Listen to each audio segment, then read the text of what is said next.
이것이 복음이다. 흠없는 압살롬. 사무엘하 14장 25절 말씀입니다. 온 이스라엘 가운데서 압살롬같이 아름다움으로 크게 칭찬받는 자가 없었으니 그는 발바닥부터 정수리까지 흠이 없음이라. 아멘. 이사야 53장 5절 말씀은 주님의 찔리심 우리의 허물 때문이요 주님의 상하심 우리의 죄악 때문이고 주님이 징계를 받음으로 우리가 평화를 누리게 되었고 주님이 채찍에 맞으심으로 우리는 나음을 얻게 되었습니다. 고린도서 6장 2절 말씀, 보라 지금 은혜 받을 만한 때요 보라 지금은 구원의 날이로다 그랬어요.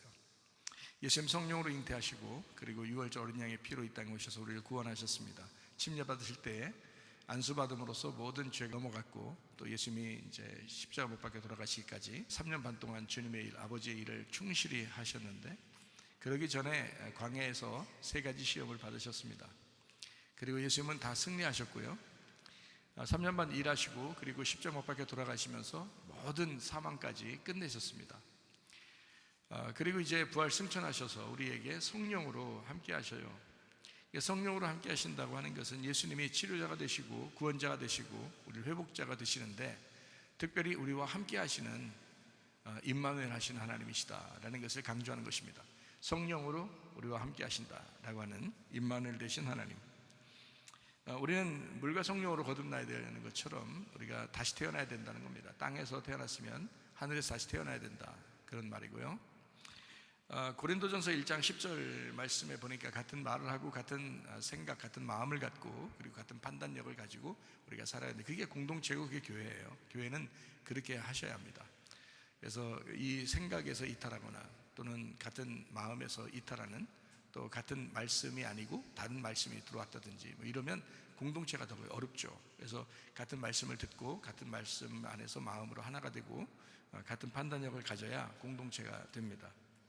히브리 13장 8절 말씀, 예수는 그리스도시요 영원한 어제나 오늘 영원토록 들으시다 그렇습니다. 예수님은 그리스도가 되십니다.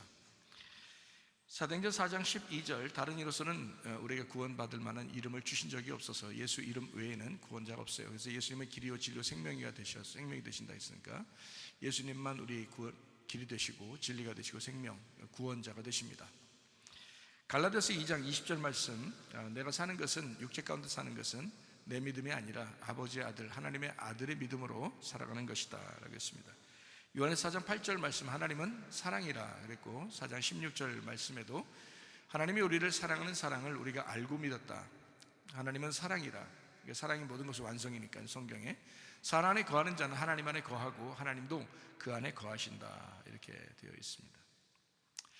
사무엘하 14장 19절 말씀, 요압이 이제 여자를 통해서 이제 다윗에게 이제 압살롬에 대한 이야기를 하는 장면을 우리가 보았습니다.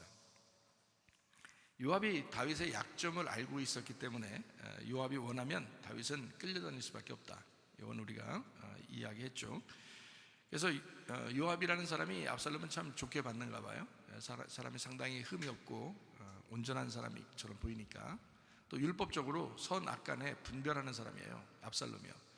그래서 나쁜 것은 징계를 받아야 되고 선한 것은 칭찬을 받는, 그래서 선악으로 딱 나누는. 하나님은 근데 선악으로 나누시는 분이 아니고 여러분을 선악으로 나눴다면 다 심판받죠. 근데 하나님은 생명이시기 때문에 사랑으로 우리를 감싸주시는 하나님이십니다. 그러니까 선악이라고 하는 것을 가지고 있었던 사람이 요압도 그랬고 그리고 압살롬도 그랬습니다. 근데 사람들은 그걸 좋아해요. 왜냐하면 선악으로 판단을 해서 선한 건 선한 것으로 악한 것은 심판을 받도록 이렇게 만들어주는 게, 사람들은 그게 정의롭게 보이거든요. 그래서 압살롬에게 모든 사람들의 마음이 다 갔던 겁니다. 그만큼 압살롬이 의로웠다. 그래서 요압이라는 사람도 자기 마음에 아마 압살롬이 딱 마음에 들었는가 봐요. 점 찍어놔 쓴 거죠. 근데 이제 다윗이라고 하는 사람은 하나님께 응답을 받고 있어서 솔로몬에게 딱 점 찍어놓고 이제 있었던 거고, 요압은 이제 압살롬을 점 찍어서 다음 왕이 돼야 된다 이렇게 생각을 하고 있었던 거예요. 이스라엘 백성들도 다 압살롬을 갖다가 왕으로 세우려고 그렇게 했던 그런 시대적 배경이 있습니다. 그러니까 우리가 그런 걸 알고 이제 성경을 보다 보면 여기서 우리에게 가르쳐 주시는 말씀이 무엇인가 라고 하는 것을 선악으로 정확하게 그 구분해내는 것이 정의롭지만, 그럼에도 불구하고 하나님은 그 너머에 사랑으로 감싸주시기를 원하시는, 그 사랑으로 더 화해하고 용서하고 하나가 되기를 원하시는 주님이시다라는 그런 마음을 우리가 가지셔야 합니다. 요압이라고 하는 사람이 부탁하면 다윗은 분명히 들어줄 수밖에 없다는 걸 알았어요. 그래서 요압이 부탁했고 여자가 얘기했고 다윗은 그 얘기를 들었어요. 그러면서 하는 말이 요압이 얘기한 거냐? 예, 그렇습니다. 요압이 얘기한 겁니다 라고 했을 때 다윗은 거절할 수가 없었단 말이에요. 무조건 좋다, 받아. 물론 다윗도 그런 마음이 있었지만 말을 못하고 있었거든요. 왜냐하면 다른 사람들이 자기를 어떻게 볼까 모르니까. 그래서 말을 못하고 있었는데 요압이 뭐 해준다는데 얼마나 감사해요. 그래서 그거를 받아들일 수밖에 없었어요. 그렇지만 이제 요압이라고 하는 사람이 솔로몬의 시대에는 요압 같은 사람이 있어서는 안 되거든요. 솔로몬은 평화로운 시대잖아요. 평화의 왕. 근데 평화로운 시대에는 요압 같은 사람이 이걸 그 공의롭게, 자기가 공의롭다고 생각해서 탁탁 나누고, 또 압살롬 같은 사람이 탁탁 나누고 이러면 이게 곤란하거든요. 그래서 이제 이 다윗이라는 사람이, 다윗이라는 아버지가 솔로몬을 너무 아끼고 사랑하니까 너의 나라에서는 선악으로 구분해서는 안 된다. 그거는 십자가다. 그건 죽음이다. 피를 흘릴 뿐이다. 그래서 어떻게 하냐면 여기서 완전히 제거할 것을 심판해서 제거해야 된다. 그래야 온전한 평화의 나라가 세워진다 해서 요압과 시므온을 죽이라고 명령합니다. 그게 이제 유언이죠. 그래서 사람이 죽기 전에 가장 중요한 말을 하잖아요. 그걸 유언이라고 하잖아요. 그 유언에서 뭐라 하냐면 요압과 시므이를 죽여라 그런 거예요. 그러니까 굉장히 중요한 말을 한 거죠. 그게 얼마나 중요한 거냐면 나라가 튼튼히 서느냐 아니면 나라가 곤란하고 힘들어지느냐 하는 그런 차이란 말이에요. 그 정도로 중요한 이야기라고요. 그거를 다윗이 솔로몬에게 열왕기상 2장에 이제 솔로몬에게 유언을 하게 됩니다. 그리고 요압을 죽여라, 시므온을 죽여라. 그리고 바르실레라고 하는 사람에게는, 바르실레, 제가 이제 그 보니까 간판 이름도 그런 게 있다 그랬죠. 수선집이 바르실레 이름도 있고, 또 이제 우리 집사람이 점심 먹을 때 얘기한, 우리가 화장품 가게도 그 있다고 하더라고요. 화장품 가게도 바르실레 그 이름도 있다고 하더라고요.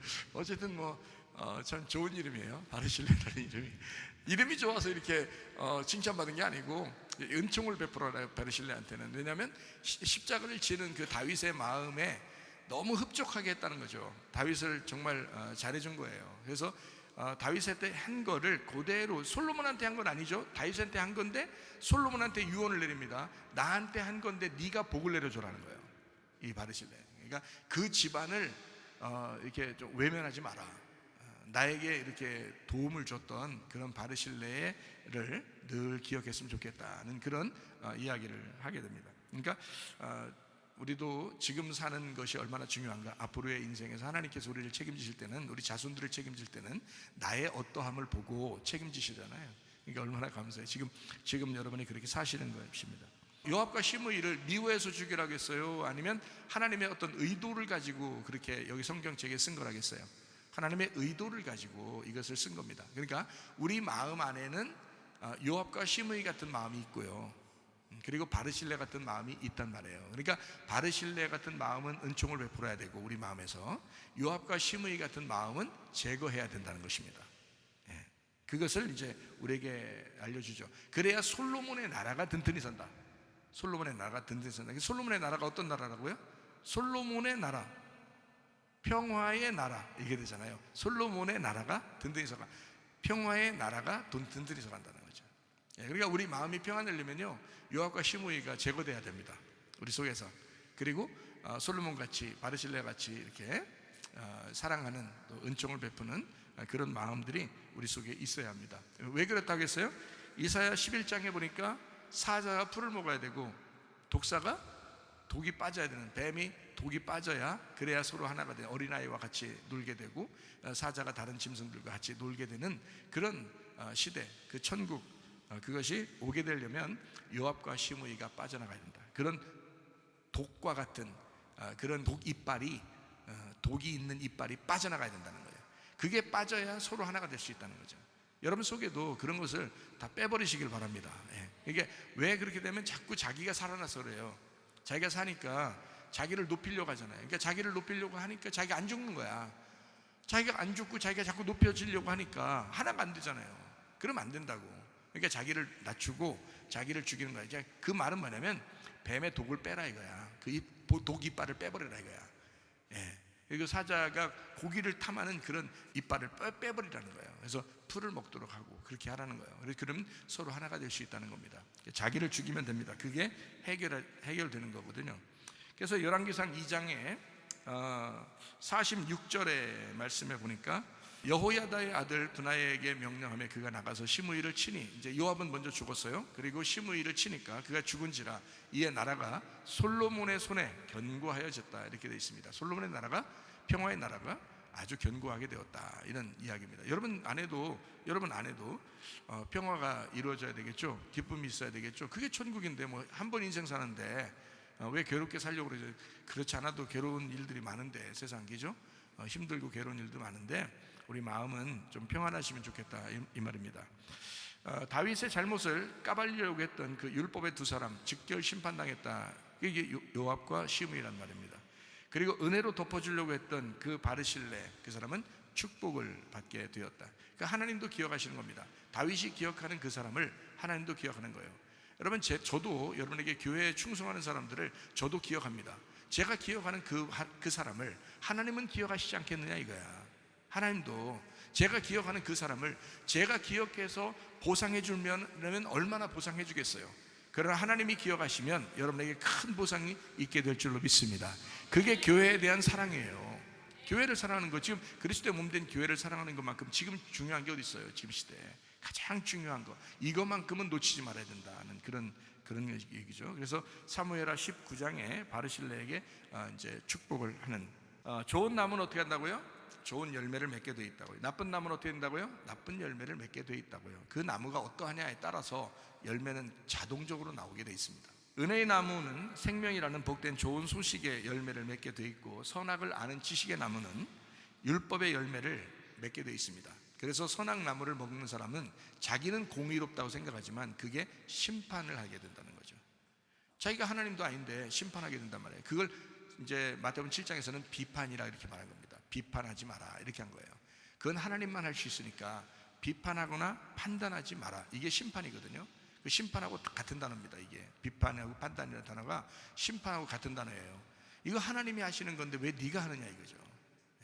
그래서 비판하고 판단하지 마라고 한 겁니다. 마태복음 7장 15절부터 20절까지 말씀을, 그러니까 거짓 선지자들을 삼가라. 양의 옷을 입고 너희에게 나오나 속에는 노략질하는 일이라. 그들의 열매로 그들을 알지니 가시나무에서 포도를 또는 엉겅퀴에서 무화과를 따겠느냐. 이와 같이 좋은 나무마다 아름다운 열매를 맺고 못된 나무가 나쁜 열매를 맺나니, 좋은 나무가 나쁜 열매를 맺을 수 없고 못된 나무가 아름다운 열매를 맺을 수 없느니라. 아름다운 열매를 맺지 아니하는 나무마다 찍혀 불에 던져지느니라 했습니다. 열매로 그 나무를 안다 그랬어요. 이 열매는 율법으로 억지로 맺는 게 아닙니다. 자동적으로 나와야 되는 거거든요. 여러분에게 자동적으로 나온다면 여러분 그런 나무입니다. 그러나 만약에 억지로 나온다, 그래서 억지로 나오다가 성질이 갑자기 막 난다, 억지로 나오다가 뭐 이건 아니야 이러면요, 그 열매가 어떤 열매인지 모르냐, 그 열매를 갖다 붙여놓은 거야. 테이프로 이렇게 잠깐 붙여놨다가 떨어진 거야. 그게 붙여놨다가 딴 사람이 볼 때는 저런 나무인가 봐 했는데 그게 떨어진 거야, 그 테이프가. 그래서 그 열매가 다른 사람이 볼 때 붙여 있었는데 어느 날 보니까 떨어진 거예요. 그렇지 않아요. 그렇게 하면 안 돼요. 자동적으로 계속 열매가 맺혀져야죠. 해가 가면 갈수록 계속 더 익어가는 그런 열매를 맺고 그래야 되죠. 그게 좋은 열매입니다. 믿음으로 구원받은 나무는 믿음의 구원을 증명하는 삶의 열매를 반드시 맺게 되어 있습니다. 여러분요. 그러니까 억지로가 아니죠. 가정에서나 교회에서나 억지로 하는 게 아닙니다. 성경에서의 주님은 믿음으로만 구원하는 나무입니다.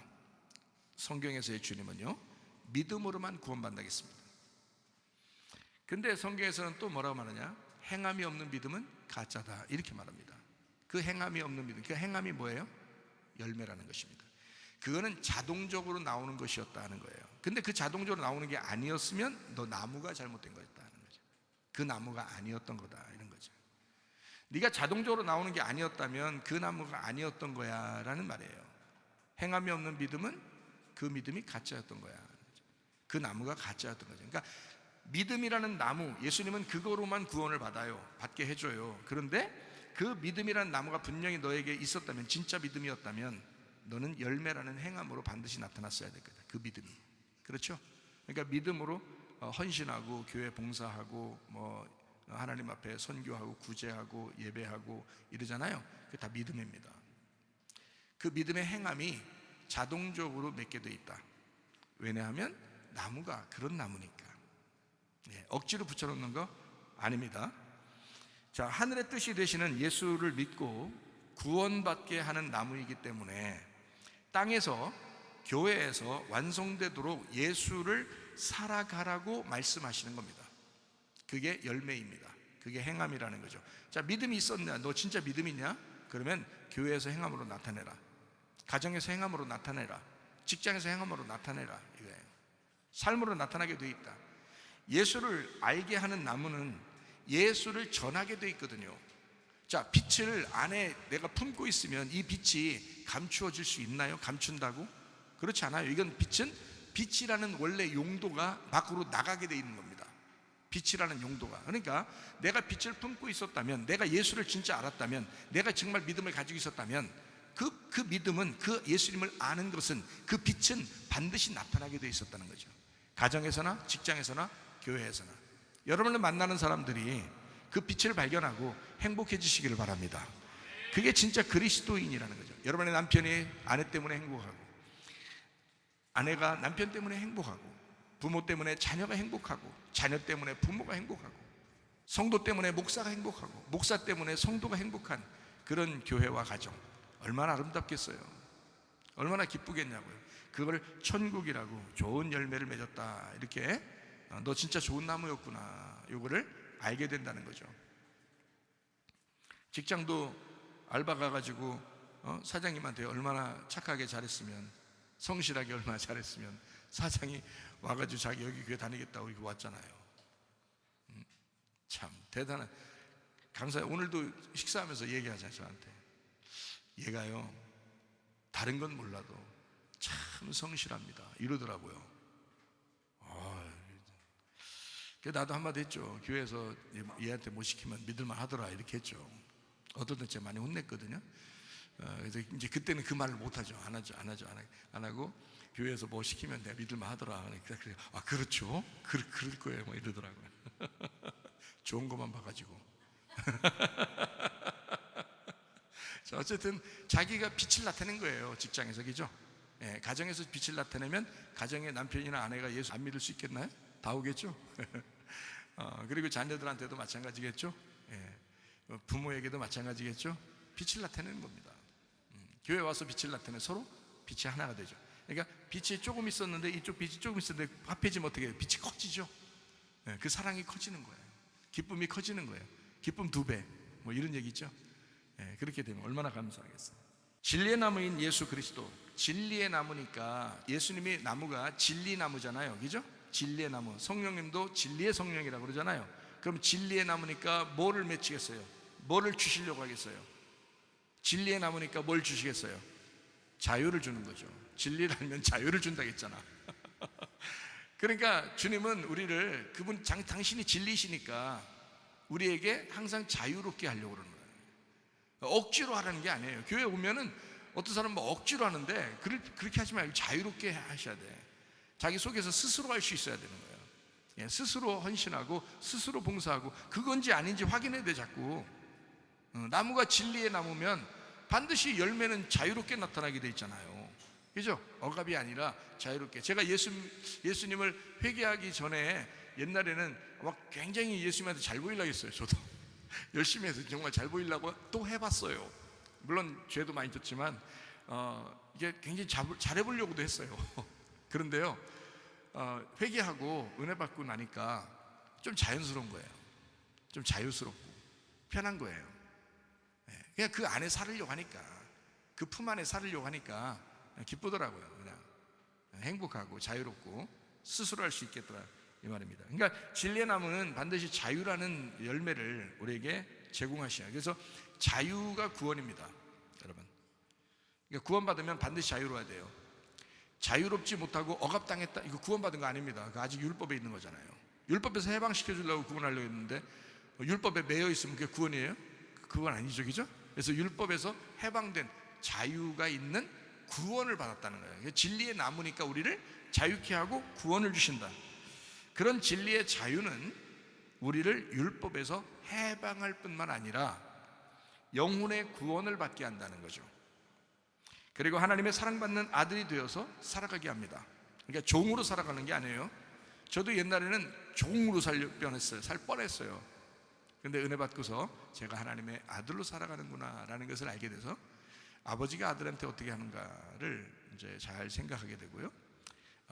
나의 신랑 되신 예수님, 내가 아내로서 신랑 되신 예수님이 나를 얼마나 사랑하시는가를 제가 이제 경험하게 되고 또 이렇게 서로 사랑함으로써 가정에서도 제가 이제 알게 된 거죠.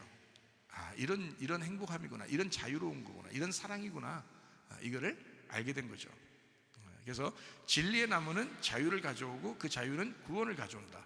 그 구원이라고 하는 것은 가만히 우리를 억압하는 것이 아니라 우리를 해방할 뿐만 아니라 영혼의 구원을 가져오고 그리고 우리의 삶 가운데서 하나님의 사랑받는 아들이 되게 한다는 거죠. 종이 아닙니다. 아들이 되게 한다. 그러면 된 거예요. 아들 되면 끝난 거예요. 아버지의 아들 되면요, 제가 아버지 아들이잖아요. 그러면 끝난 거예요. 더 이상 뭐가 필요하겠어요? 제가 아버지 아들이잖아요. 그래도 그럼 끝난 거야. 그러면 하나님이 우리를 외면하시겠어? 일반 우리 사람들도 아버지의 아들이면 외면하지 않는데 하나님 아버지 우리 절대 외면하시는 분이 아닙니다. 우리를 정말 사랑하시는 하나님이셔요. 그러니까 너무 서로 정죄하시지 마시고 사랑하시고 용서하시고 그런 마음으로 여러분이 사셔야 합니다. 다윗은 진정으로 압살롬을 용서했을까?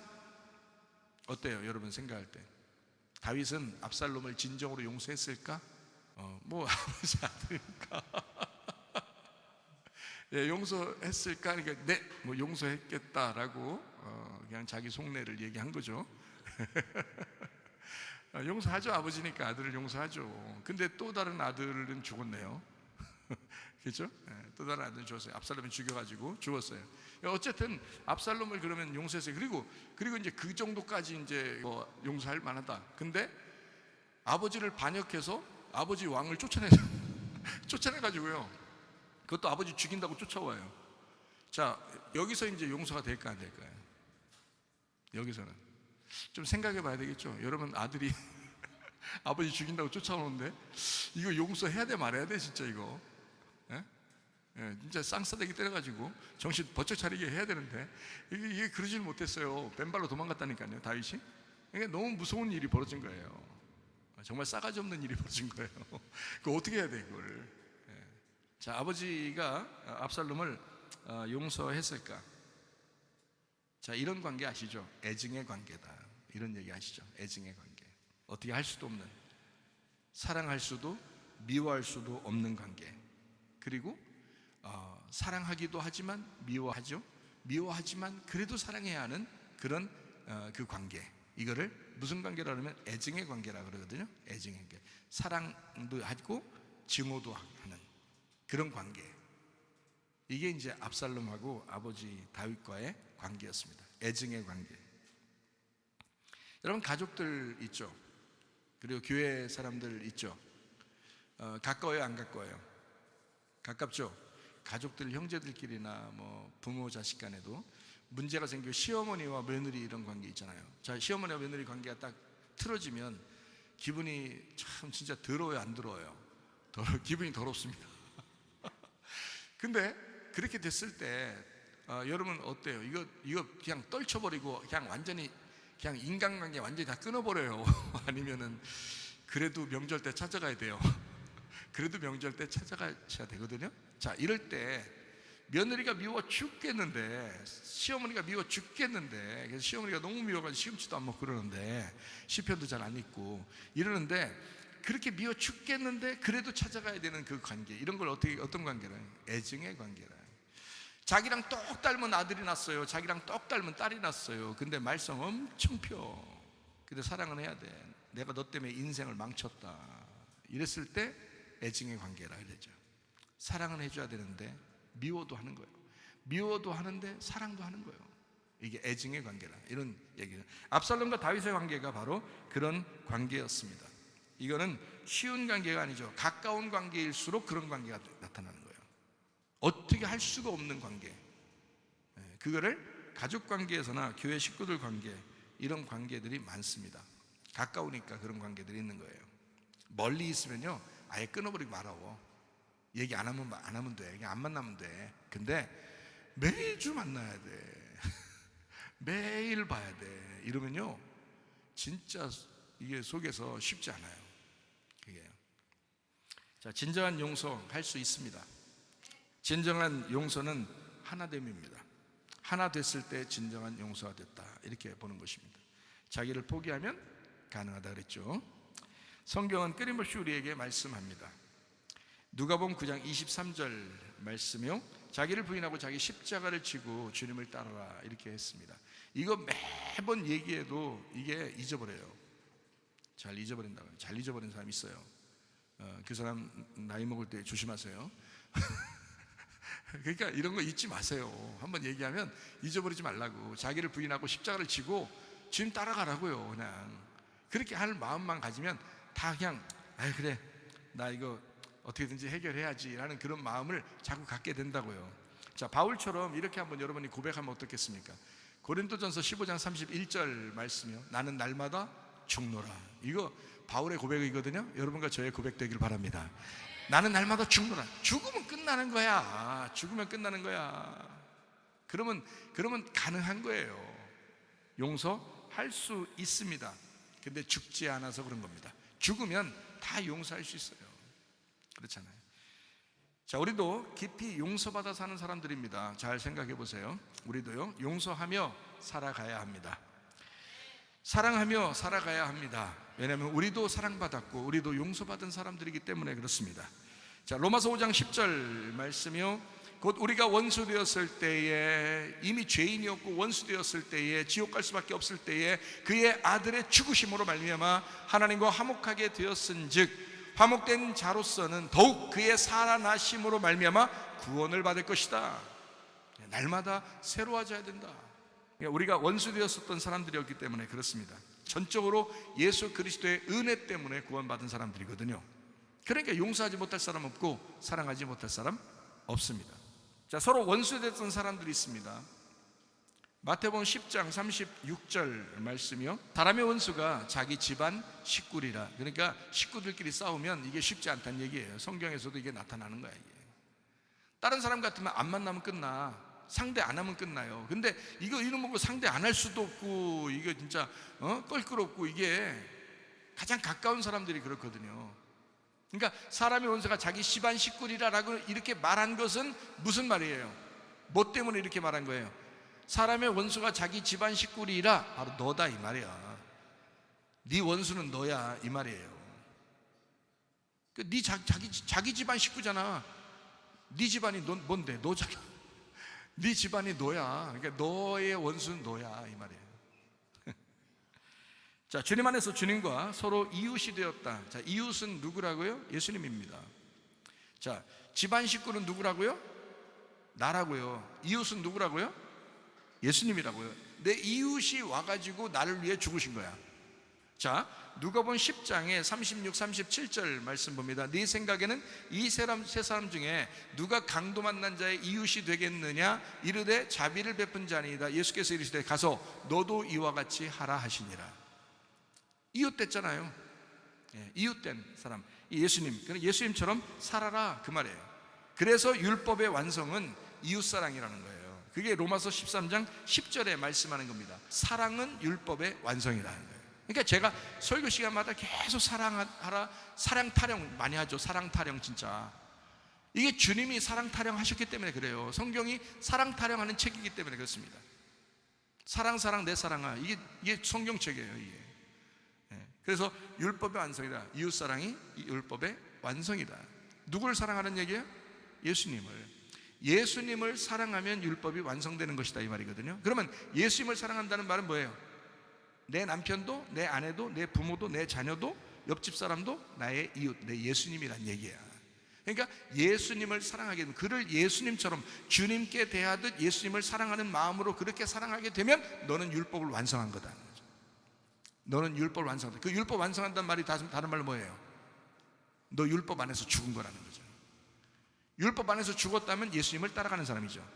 그죠? 예수님은 율법 안에서 죽었고 그는 사랑을 완성했잖아요. 그러니까 우리는 율법 안에서 나도 죽고 주님을 따라가는 제자가 되어야 되잖아요. 이해가 되시겠어요?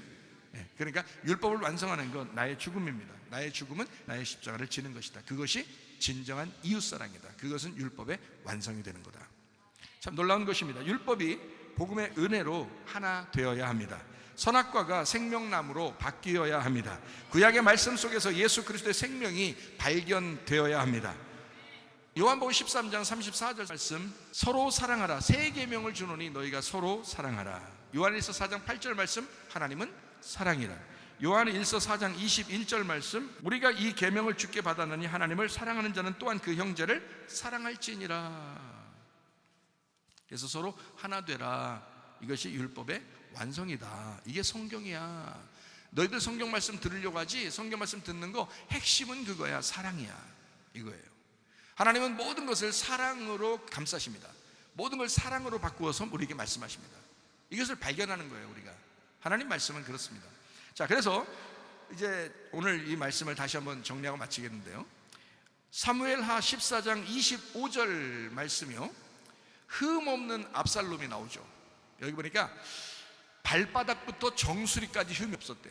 이렇게 잘생긴 사람이 있겠어요? 얼마나 잘생겼으면, 얼마나 진짜 옥에 티가 없었으면 발바닥부터 정수리까지 멋있었대요. 이런 사람 보고 자기 남편 보고 뭐 자기 아내 보고 뭐 이런 식으로 하면 진짜 집에 들어가기도 싫고 뭐 이렇게 하면 안 돼요. 이런 사람이 성경에 나오는데 이 압살롬이 이런 사람이었어요. 압살롬. 자, 머리 정수리에서 발끝까지 어디 하나 흠없는 압살롬. 사람이 보기에 완벽했다는 말입니다. 사람이 보기에 완벽했다. 하나님이 보시기에 완벽했을까요? 아니면 사람이 볼 때 완벽했을까요? 사람이 보기에 완벽했다는 말입니다. 이 압살롬이요. 자, 사람이 볼 때 완벽했던 또 한 사람이 성경에 나옵니다. 누굴까요? 퀴즈. 자, 사람이 볼 때 압살롬이 굉장히 완벽했잖아요. 그 사람이 볼 때 완벽했던 압살롬처럼 완벽했던 한 사람이 또 나와요. 성경에, 구약에. 누굴까요? 이스라엘의 첫 번째 왕 사울입니다. 사울이 얼마나 훌륭했으면 신약 시대에도 바울이 원래 이름이 사울입니다. 바울의 원래 이름이 사울이에요. 그러니까 어떤 훌륭한 사람의 이름을 대신 쓸 수는 있어요. 그죠? 근데 살인자의 이름을 자기 아들한테 지어주기가 쉬워요, 나빠요? 안 쉽죠? 살인자가 있는데 감옥에 한 20번 갔다 왔어. 전과 20범이야. 그런데 그 사람의 이름이 너무 멋있어가지고 그 사람 이름을 갖다 자기 아들한테 줬다. 일부러 물론 몰라도 알면 못 하겠죠. 그런데 훌륭한 사람이 있어. 세종이라는 이름이 있어요. 예를 들어서 너무 훌륭해. 그러면 예를 들어 세종이라는 이름을 그냥 진짜 거룩하게 한번 내 아들한테 세종처럼 되라든지 말이에요. 베드로가 너무너무 좋아. 성경에 베드로가 너무 좋아서 베드로라는 이름을 막 주고 싶고, 바울이라는 사람이 너무 이름이 좋아서 바울이라는 이름을, 어떤 사람은 모세더라고요. 모세의 이름을 주고 싶고, 막 다니엘이라는 이름도 막 주고 싶고 막 이렇잖아요. 왜냐하면 너무 멋있으니까 그런 거예요. 너무 좋으니까. 그죠? 마찬가지로 신약 시대에 사울이라는 사람은 너무 사울 그 족속 중에 한 사람인데, 이 사람이요, 자기 지파 중에서 훌륭한 왕이 있었다. 사람들이 다 좋아하던 왕이 있었는데 그게 바로 사울이었습니다. 사울 왕. 여러분은 다윗을 하도 쫓아다니면서 사울이 하도 다윗을 못 살게 구는 것만 여러분 생각했지만 그렇지 않아요. 사울 있을 때 그 나라가 평탄했습니다. 평화로웠어요. 사울이 있을 때. 예. 그러니까 사울 왕 때는요, 사람들이 다 평화로웠고 잘 살았어요. 그게 성경에 기록이 돼 있어요. 그러니까 사울 왕은 굉장히 훌륭했던 사람입니다. 이 백성들의 입장에서 볼 때는 다윗한테는 아주 힘들게 하는 왕이었지만 다른 사람들한테는 굉장히 좋은 왕이었다고요. 사울 왕이요. 이 편견을 없애라고요. 성경 보면서 편견 없애라고. 그러니까 사울이라는 사람이 아주 그 겉으로 볼 때, 사람이 볼 때 완벽했던 사람이에요. 그 사람 왕이 될 때요. 다윗은 사람이 볼 때 어땠겠어요? 다윗은 사람이 볼 때 희죽으리했어요. 그 눈도 이렇게 밝고 아주 아담하고 그 멋있었다 이렇게는 나오지만 사실은 키도 작고요. 집안에서도 별로 인정을 못 받아서 그냥 밖에 내놓고 너 집에 들어오면 들어오는 거고 아니면 말고 거기서 이렇게 아님 말고 아들 있잖아요. 아님 말고 아들이요. 그 다윗이라는 아들이. 그래서 밖에 내놓고 양치라고 한 거예요. 형들은 다 집에 있고요. 막내 아들 그 양치면서 사자한테 잡혀갈지 곰에게 죽을지 알아요? 근데 그 아들을 아님 말고 있음 말고 없음 말고 이런 아들이야. 그래서 밖에 내놓고 밖에서 자고 그런 거예요. 양들하고. 다윗이 그랬던 사람이에요. 집에서도 인정받지 못하던. 그래서 형들이 전장에 나갔을 때도 다윗이 막 도시락 들고 쫓아갔잖아요. 그러니까 형들이 뭐야 너는 양이나 치고 있지 여기 왜 이런 중요한 일에 왜 끼냐고 막. 그래서 아주 뭐라 하잖아요. 무시하는, 아주 무시당하는 그런 아이였습니다. 다윗이요. 키도 작고 꼬마고. 근데 사울은 그렇지 않았어요. 겉으로 볼 때 훤칠했습니다. 멋있었어요. 다른 사람보다 어깨 하나가 더 있었다 그랬어요. 다른 사람보다. 그 당시에 다른 사람보다 어깨 하나가 더 있으니까 굉장한 거죠. 굉장히 키가 크고 멋있었던 그런 사람이 사울이었습니다. 다윗은 사울에게 쫓기기 시작합니다. 그리고 힘겨운 인생을 살았습니다. 맞죠? 우리가 성경을 보면서. 그래도 사울이 죽었을 때 다윗이 어떻게 해요? 슬퍼했습니다. 누가 마음이 더 넓은 거예요? 다윗이요. 다윗이 마음이 넓은 거예요. 사울이 죽었을 때 슬퍼하며 웁니다. 왜 그랬을까? 왜 자기를 쫓아다니면서 죽이려고 하는 사람이 죽었는데 기뻐하지 않고 왜 슬퍼했죠? 아, 이제 어차피 이미 끝났다 이거예요? 그러니까 슬퍼하는 척 해보자 이거예요? 아니에요. 그런 뜻이 아닙니다. 왜 그러냐면 사울이 곧 다윗이었기 때문에 그렇습니다. 성경의 핵심을 정확하게 알게 되면 사울이 다윗입니다. 자기의 집안 식구는 자기의 원수는 누구라고요? 자기의 집안 식구라고 그랬죠? 예. 자기와 같은 것이 자기의 원수가 되는 거예요. 이해가 되겠어요? 그래서 사울이 다윗이었음을 다윗은 알고 있었단 말이에요. 사울은 다윗이 자기라고 생각 안 했어요. 만약에 다윗이 자기라고 사울이 생각했다면 다윗이 나중에 왕이 될 것이다 라고 해도 질투나지 않겠죠. 자기라고 생각했으면. 그런데 그렇게 생각 안 한 거예요. 사울은 다윗을 자기라고 생각 안 했어요. 그래서 자꾸 죽이려고 해요. 상대방인 줄 알고 자꾸 죽이려고 한 거예요. 그런데 다윗은 사울을 자기라고 생각했기 때문에 사울한테 쫓기면서도 사울을 그리워합니다. 참 놀랍죠. 관계라는 게 참 놀랍습니다. 사울이 죽기 전에 다윗이 왕이 될 수가 없죠. 왜냐하면 둘이 같은 거니까. 그래서 둘이 동시에 왕이 될 수는 없는 겁니다. 한쪽이 죽어야 왕이 되는 거예요. 그러니까 여러분 속에서도 자, 하나는 미움의 나라, 하나는 평화의 나라가 있어요. 그러면 한쪽이 죽어야 그 나라가 서는 거예요. 요압과 시므이가 죽으면 솔로몬이 왕이 되는 거고요. 솔로몬 왕이 되지 못하면 요압과 시므이가 득세해가지고 판을 친다고요. 그럼 여러분 속에서 미움이 죽어야 사랑이라는 용서가 나타나죠. 이 속에서 그게 왕이 되죠. 그 평화의 나라가 생겨난다고. 근데 평화의 나라가 생겨나지 못하도록 평화의 나라가 죽으면 여러분 속에서는 미움과 두려움과 불안과 괴로움이 계속 끊이지 않을 거예요. 그러니까 거기에 그 메인단 말이에요. 생각에. 그걸 무덤이라 그런다고요. 그래서 벗어나셔야 합니다. 네, 벗어나셔야 돼요. 진정으로 용서하고 진정으로 사랑하셔야 된다는 거예요. 네. 그러니까 저 상대방이 나를 힘들게 할 때는 저 사람과 내가 같은 거구나라는 걸 생각하는 거죠. 다윗은 그것을 생각했다는 거죠. 그래서 사울이 죽어야 다윗이 비로소 왕이 된다는 거예요. 사울이 죽어야. 그 죽을 때까지 기다리는 겁니다. 다윗은요. 다윗이 내가 왕이야 이제 한번 해보자 이렇게 안 합니다. 다윗은 절대 그렇게 안 해요. 계속 사울을 죽일 수 있는 기회가 두 번씩이나 있었는데도 안 죽여요. 사울, 다윗이요. 왜 그러냐면 사울과 다윗을 같이 본 겁니다. 저를 하나님이 세우신 왕이다, 그걸 인정했기 때문에 나중에 다윗이 왕이 됐어도 다른 사람이 감히 왕을 못하는 거예요. 왜냐하면 그런 왕이잖아요. 어떤 왕이냐면 하나님이 세우신 왕을 인정하는 왕이잖아. 무슨 얘기인지 아시겠어요? 그러니까 함부로 못하는 거예요. 다윗한테. 하나님이 다윗을 세웠잖아요. 왜냐하면 사울이 죽기 전에 자기가 왕을 뺏었으면 그러면 사람들도 어느 날 반역을 일으킬 수 있단 말이에요. 그런데 사울을 하나님이 세워서 왕을 세웠는데 사울이 죽어서 하나님이 다윗을 왕으로 세웠기 때문에 이 왕밖에 없는 거예요. 하나님이 세우신 왕은.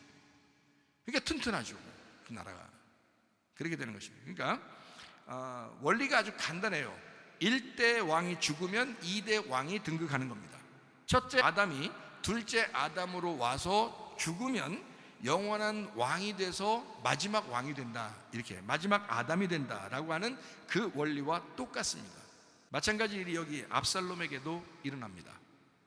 잘 들어보면 사무엘하 14장 33절 말씀이요.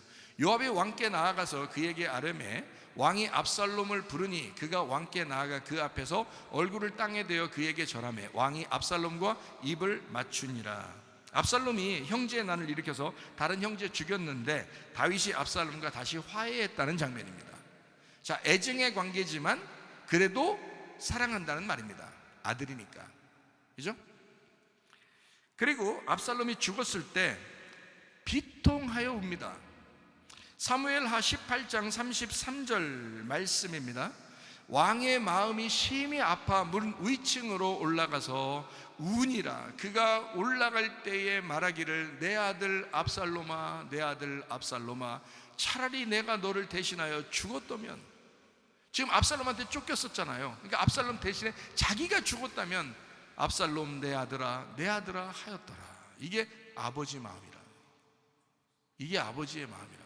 차라리 내가 죽고 네가 살았다면 얼마나 좋았을까 하는 그 안타까움을 얘기하는 이 다윗, 그 울음, 엉엉 우는 그 모습, 그 아버지의 그 사랑의 마음, 참 놀라운 거죠. 자, 사무엘하 1장 12절 말씀이요. 똑같은 장면이 나와요. 사울과 그의 아들 요나단과 여호와의 백성과 이스라엘 족속이 칼의 죽음으로 말미암아 저녁 때까지 슬퍼하며 울며 금식하니라. 사울이 죽었을 때하고 똑같이, 자, 사울 죽었을 때는요, 사울과 요나단이 죽었을 때 다윗이 그렇게 합니다. 그리고 압살롬이 죽었을 때 다윗이 또 웁니다. 자, 이제 이름을 한번 분석해 보죠. 사울이라고 하는 이름을 한번 분석합니다. 사울이라는 이름이 샤울인데요, 이게 간구한 바 된 이란 이름입니다. 샤알에서 왔어요. 이게 문의하다, 요청하다, 기도하다라는 단어입니다. 그래서 뭔가 이렇게 요구하고 요청하는, 그러니까 사람들이 요청해서, 사람들이 요구해서 기도에 응답해서 왕이 된 사람이 사울이에요. 사울왕. 그렇죠? 그게 사울왕이란 말이에요. 그 사울이 다윗이었습니다. 그 다윗이라고 하는 사람의 이름은 다비드, 끓는 사랑입니다. 연인의 사랑을 얘기해요. 연인 관계의 사랑, 이게 다윗입니다. 그러니까 사람이 요청해서 사울이 왕이 되었는데 결국 그가 죽으면서 다윗이 되니까 하나님의 끓는 사랑, 하나님의 연인의 사랑으로 바뀐다는 거죠. 자, 그러면 압살롬의 이름은 뭘까? 궁금하죠? 압살롬의 이름. 압살롬의 이름은 어떤 이름이냐면요, 솔로몬의 이름입니다. 압살롬의 이름이. 그러니까 이 압살롬의 이름이라는 얘기는 아부 샬롬이라는 이름이에요. 아부 샬롬. 그러니까 아부 솔로몬이라는 이름입니다. 그러니까 아부 샬롬이라는 이름이 어떤 이름이냐면요, 평화의 아버지예요. 평화의 아버지, 솔로몬의 아버지라는 얘기예요. 이게 압살롬이, 이 압살롬 이름이 우리나라 말로 있는 압살롬 이러니까 그렇지 아부샬롬이에요. 이 아부샬롬이라는 이름인 평화의 아버지, 아부가 아버지란 얘기고요.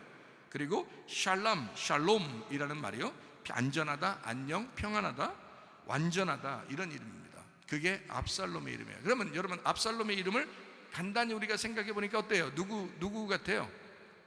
솔로몬의 아버지니까 누구예요? 다윗이죠. 솔로몬의 아버지 아브샬롬은 그러니까 솔로몬의 아버지야. 그러니까 압살롬을 볼 때 다윗은 누굴 보는 거예요? 자기를 보는 거예요. 그래서 애증의 관계라는 거예요. 자기의 죄를 볼 때는 밉잖아. 자, 자기의 죄 때문에 형제들의 난이 생기고, 자기의 죄 때문에 자기가 지금 아들한테 쫓겨갔죠. 이해가 돼요? 그러니까 자기가 밧세바를 범했기 때문에 이런 일들이 벌어진 거야. 평상시에 벌어진 게 아니고 다윗이 범죄했기 때문에 거기에 대한 죄의 대가로 그 집안을 풍지박산 만들기 위해서 하나님이 만드신 거란 말이에요, 이게. 그러니까 다윗은 그걸 아는 거야. 그러니까 압살롬을 볼 때 누가 보이는 거야? 자기가 보이는 거야. 그러니까 압살롬을 보면서 무슨 관계? 애증의 관계. 사랑스럽지만 미워하는 관계. 미워하지만 사랑하는 관계야. 자기가 그렇죠. 어떨 때는 여러분 자신을 볼 때 참 미울 때가 있죠. 여러분 자신을 볼 때 어떨 때는 참 사랑스러울 때가 있죠. 언제 그래요, 여러분? 거울 볼 때 그래요? 하여튼 거울 보면서 사랑도 하고 거울 보면서 미워도 해요, 그죠? 그렇게 애증의 관계, 자기를 보는 거란 말이에요. 그래서 압살롬이 죽었을 때 누가 죽은 거예요? 다윗이 죽은 거예요. 다윗이 엉엉 웁니다. 자기 때문에 압살롬이 죽은 거예요. 이해가 돼요? 그게 다윗이. 그러니까 압살롬이 죽고 난 다음에는요, 다윗에게 희망이 없었어요. 희망이 하나도 없습니다. 그래서 다윗이 행한 일들이 없어요. 그래서 솔로몬을 왕으로 세우면서 끝나요. 자기는 자기 행적이 없다고요. 압살롬이 죽으면서. 그 이후로는 무슨 말인지 아시겠어요? 압살롬, 평화의 아버지, 솔로몬의 아버지, 다윗과 같은, 다윗이 자기를 보는 그 압살롬. 성경이 어떻게 확실히 보이시나요? 성경이 이렇게 보니까 이런 거였구나. 그냥 그 집안 얘기하는 게 아니었구나. 이게 성경이라는 게 이게 하나님의 그 말씀이었구나. 이것을 우리가 좀 알게 되죠. 이 사실을 다윗은 알고 있었습니다. 다윗은 성경을 알고요. 압살롬의 잘못이 이미 압살롬의 잘못이 아니고 다윗의 열매로 인해서 살인을 저지른 거죠. 다윗이 멀쩡한 우리아를 살인했잖아요. 그러니까 이 형제를 살인하는 거예요. 그죠? 압살롬이 암논을 죽이면서 그 살인이 똑같이 그 집안에 일어난 것입니다. 똑같잖아요. 선악과를 먹은 사람들은요, 인류는 똑같이 그런 죄 가운데 살아가게 됩니다. 생명나무 먹지 않으면 안 됩니다. 그래서 여러분의 말씀을 듣고 생명나무 먹으려고 하는 것입니다. 그래서 우리 교회에 와가지고 이 생명나무 되는 그 사랑의 말씀을 자꾸 먹으셔야 돼요. 이 사랑의 열매가 맺으셔야 돼. 그러니까 사랑의 나무가 되고 그 사랑의 열매를 맺고 살아가셔야 됩니다. 그렇지 않으면 똑같이 이 세상 사람과 똑같이 그런 죄를 질 수밖에 없는 사람들이, 그걸 또 공의롭다고, 그걸 정의롭다고, 자기는 잘못한 게 하나도 없다고 또 이게 주장하면서 산다고, 사람들이 그게 선악과인지도 모르고 그 비판하고 판단하고 그렇게 심판하는 게 자기가 하나님 되면서 그렇게 교만한 짓인지도 모르고 자기는 그렇게 살아간다고요. 그러면 안 된다고 다윗은 알고 있었다고요. 자기 죄의 대가를 받았다고요. 다윗은 하나님이 사랑하니까 그러는 거예요. 죄의 대가를 받는 사람들은 이 세상에 조금 힘들게 살지 모르지만 그래도 하나님이 당신을 사랑하는 것입니다. 하나님은 그걸 통해서 그 후대에 왕권이 이어져 나가거든. 예수 그리스도가 나올 때까지 하나님은 이루어 나가시거든. 그게 축복이라는 거죠. 그게 축복. 참 놀랍습니다. 다윗의 열매로 인해서 살인이 저질러졌어요. 다윗은 이것을 눈치채고 있었습니다. 그래서 다윗과 압살롬의 관계가 어떤 관계라고요? 애증의 관계라고요. 사랑하지만 증오하는 관계. 자기가 자기를 보는 거잖아요. 증오하지만 사랑하는 관계. 뗄래야 뗄 수 없는 관계. 그게 다윗과 압살롬의 관계입니다. 다윗은 압살롬을 사랑했을까 안 했을까요? 사랑했다니까요. 다윗은 압살롬을 사랑했다고요. 근데 압살롬을 가까이 하기엔 너무 먼 당신이야. 그래서 어떨 때는 멀리 했다고요. 그렇지만 사랑했다고요. 가까이 하기에는 너무 먼 당신. 근데 하나님 어떨까요? 지금 우리에게 하나님은 늘 우리하고 끝까지 가까이 계시는 하나님이십니다. 그래서 우리와 함께 하신다고 하는 거예요. 임마누엘 되신 하나님, 언제나 변함없이 사랑하시면서 우리와 함께 하시는 하나님. 어느 한 사람도 멸망하지 않기를 원하시고 끝까지 화해하면서 사랑하면서 용서하면서 그렇게 사랑하기를 원하시는 하나님. 베드로후서 3장 9절 말씀입니다. 주의 약속은 어떤 이들이 더디다고 생각하는 것 같이 더딘 것이 아니라 오직 주께서는 너희를 대하여 오래 참으사 아무도 멸망하지 아니하고 다 회개하기에 이르기를 원하시느니라. 하나님은 어느 한 사람도 고생하거나 근심하는 것을 원하지 않는 그런 하나님이십니다. 성경 한번 찾아볼까요? 예레미야 애가 3장 33절 말씀입니다. 주께서는 인생으로 고생하게 하시며 근심하게 하심이 본심이 아니래요. 여러분 혹시 고생하는 일 있습니까? 하나님 본심이 아니래요. 여러분을 고생시키면서 그냥 하나님이 혼자 좋아하시고 그런 하나님 아닙니다. 그런 잔인한 하나님 아닙니다. 하나님은 인생이 아니십니다. 여러분 자신들을 너무 잘 아는 인생으로 하여금 고생하지 않게 하기 위해서, 그들을 구원하고 기쁘게 살게 하기 위해서 자기 아들을 이 땅에 보내신 그 아버지 하나님이십니다. 연민의 정을 가진 다윗이 압살롬의 아버지였던 것처럼 우리 아버지 하나님께서 우리도 가까이 하시고 함께 하시고 사랑하십니다. 그러므로 그 아버지 하나님께 돌이켜야 합니다. 회개하셔야 합니다. 그래서 그 하나님, 사랑의 하나님, 언제나 우리를 기다리시는 그 아버지의 품, 그 따뜻한 그 품으로 여러분이 돌이키시기를 바랍니다. 우리 하나님 아버지 사랑과 은혜를 감사드립니다. 하나님, 주님의 그 사랑의 마음으로 우리가 돌이킵니다. 평생 하나님 주님과 동행하다가 주님 만나게 하옵소서. 예수님 존귀하신 이름 받들어 기도 올리옵나이다. 아멘. 주님 감사합니다. 우리 하나님 아버지.